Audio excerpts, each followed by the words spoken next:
Hello, আসসালামু আলাইকুম। ফার্মনে আপনাদের সবাইকে স্বাগতম। আশা করি সবাই ভালো আছেন, সুস্থ আছেন। তো আজকে যারা নতুন খামার করবেন বা খামার করার প্ল্যান আছে, আমি তাদের উদ্দেশ্যে কিছু কথা বলবো।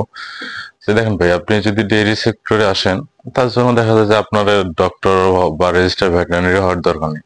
কিন্তু ডেইরি সেক্টরে সাধারণত কমন কিছু প্র্যাকটিস আছে যেগুলো আপনার অবশ্যই মাস্ট বি জানতে হবে। আর হচ্ছে এটা এমন একটা সেক্টর যে আপনি দেখা যাচ্ছে আপনার টাকা আছে তার মানে যে আপনি ডেইলি সেক্টরে কাজ করতে পারবেন এমন কোনো কথা নেই। কারণ আপনার টাকা আছে যে আমি এটারে কালকে 10 কেজি বা 20 কেজি হয়ে আমি 2 মাসের ভিতরে মনে করেন যে বিক্রি করে দেবো, ওইখান থেকে আমার 25,000 টাকা লাভ হবে বা 30,000 টাকা লাভ হবে 5টা গরু কিনলে বা 6টা গরু কিনলে। তারপর আবার অনেকেই অনেক কিছু বলে যে না, আমি 4টা দুধের গাভী নেবো, এই 1 বছর পরে মনে করেন যে বাচ্চা দিবে, ওখান থেকে 10 কেজি বা 15 কেজি করে একটা দুধ হলে আমার দেখা যায় যে মাসে দিন ডেইলি হচ্ছে 2530 3,000 টাকা। এই ধরনের হিসাব থেকে আপনারা বিরত থাকবেন। আপনাদের যদি প্ল্যান থাকে যে না আমি একটা খামার করব, তাহলে আপনাকে অবশ্যই প্রথমে সিরিয়াস হইতে হবে।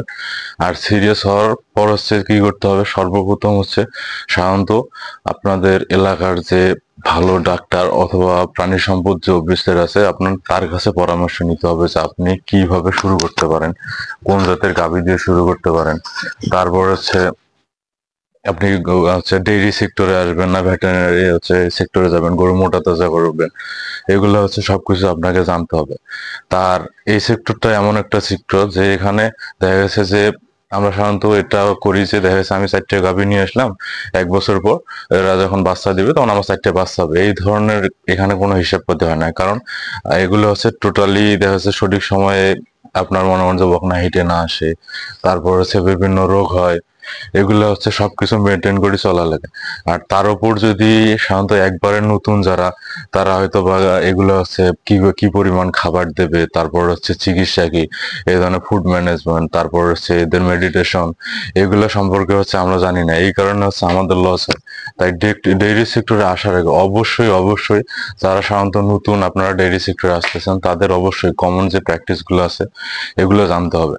যে সব থেকে ভালো হয় যে কোনো, যদি আপনাদের পরিচিত যদি কোনো চিকিৎসক থাকে, তার কাছে আপনারা পরামর্শ নিলেন যে না ভাই আমি কি কোন জাতের গরু দিয়ে শুরু করতে পারি, কিভাবে মেনটেন করতে পারি, তাহলে আপনারা কখনো লস করবেন না।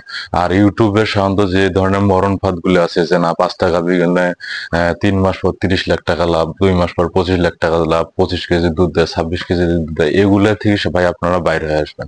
কারণ হচ্ছে আপনি যদি কিছু করতে চান, আসলে এটা হচ্ছে এই প্রসেসটা, ডেইরি সেক্টরটা হচ্ছে একটা লং টাইম প্রসেস। এখানে আপনি দেখা যাচ্ছে 1 বছর 6 মাস বা 1.5 বছরে হয়তো বা আপনি আশানুরূপ ফল নাও পাইতে পারেন, আপনাকে অনেক ধৈর্য ধরতে হবে। আর দেখা যাচ্ছে আপনার মেন্টালিটি এই থাকতে পারবে, হয়তো বা আপনাকে অনেকজন অনেক কিছু বলবে যে এই গরু গোবর, গরুর প্রস্রাব, এগুলোর মধ্যে এই ধরনের মেন্টালিটি থাকা যাবে না। সবকিছু আর কি নিয়ে তারপর আপনাকে নামতে হবে, তাহলে হয়তো বা আপনি ভালো কিছু করতে পারবেন। সবাই ভালো থাকবেন, সুস্থ থাকবেন, দেখা হবে আগামী ভিডিওতে। সে পর্যন্ত আল্লাহ হাফেজ।